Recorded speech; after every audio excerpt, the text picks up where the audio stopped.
there any rivalry between you and your friends because of your accomplishments with your poetry at a young age? And I was too excited and happy to be looking for any such evidences. My friends were seemingly very proud and happy. It was something that hadn't happened to a black before, so they were glad on that score. We had a lot of celebrations, I remember. Some of the work you've done has been because of your daughter. How has your relationship helped your work?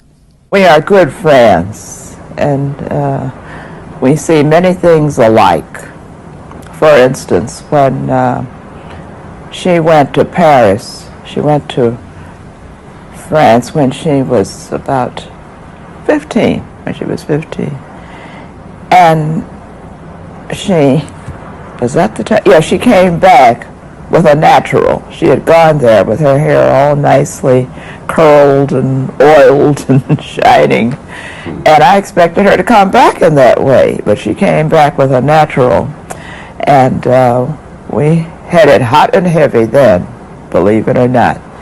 But she stood by her decision, and that is something I've always admired in her. She has helped me many times, as have so many of those young people that I met in the 60s. I've learned a lot from the young. Feel about your poem, We Real Cool. It has been published in a lot of anthologies and school textbooks. Children like it, young people like it, because it has a kind of insouciance and a staccato effect that they enjoy.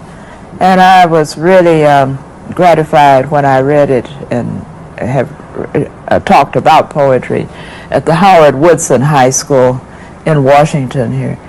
And young people, boys, that first time, because I've gone back and they've done it again, and with girls in the mixture, jumped up from all over the large room, the library, chanting that poem, snapping their fingers rhythmically. And I love that. Could you recite your poem real cool so the readers could understand the tone you're trying to portray? The pool players, yeah. 7 at the golden shovel. We real cool, we left school, we lurk light, we strike straight, we sing sin, we thin gin, we jazz June, we die soon. Gwendolyn Elizabeth Brooks was born in June 7th, 1917 in Topeka, Kansas. At the age of 13, Brooks had her first published poem in a children's magazine. She also wrote approximately 75 poems before the age of 16. The reason why Brooks was an important figure in the Harlem Renaissance was because she was able to help people understand Black culture, help them gain control over the representation of Black culture experiences, and help them provide a place in Western high culture. She started her year off writing at a young age. The racial prejudice that she encountered which showed her understanding of social dynamics in the United States and influenced her writing. Her writing took a big hit in her career. She took part in poetry workshops. Her first book of poetry was in 1945. It was called A Street in Bronzeville, and her second just a few years later.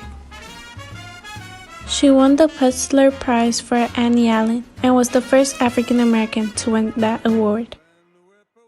Abortions will not let you forget. You remember the children you got that you did not get. The damn small pups with a little or with no hair. The singers and workers that never handle the air. You will never neglect or beat them or silence or buy what they sweet. You will never wind up the sucking thumb or scuttle off ghosts that come. You will never leave them, controlling your luscious eye. Return for a snack of them with gobbling mother eye.